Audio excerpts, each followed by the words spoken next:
వాడికి ఆ పిచ్చస్వామి, వీడికి ఈ పిచ్చస్వామి అని చాడీలు చెప్తూ ఉంటారు. దేని మీద పిచ్చ లేదంటే వాడొక ఫేక్ ఇండియన్. అసలు పిచ్చ అనేది లేనివాడే అసలైన పిచ్చివాడు. అది ఎటువంటి పిచ్చ అయినా సరే. పిచ్చ అంటే తపస్సుకి మొదటి మెట్టు.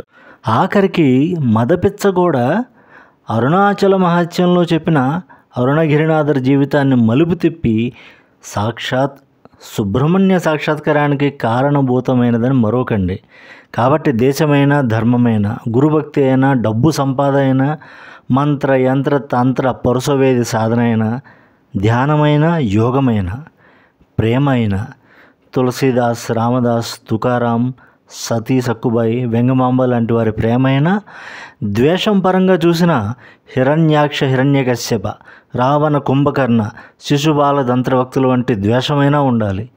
ప్రతీకారంలో రాజర్షి విశ్వామిత్రుడిని బ్రహ్మర్షి విశ్వామిత్రుడిని చేసింది ఆ ప్రతీకారం.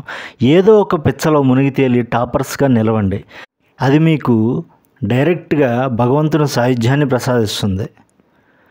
కండిషన్ ఏమిటంటే మిమ్మల్ని చూసి అవతలి వారు పిచ్చివాడు అనుకున్నా సరే నవ్వి ఊరుకోగలిగితేనే సుమా.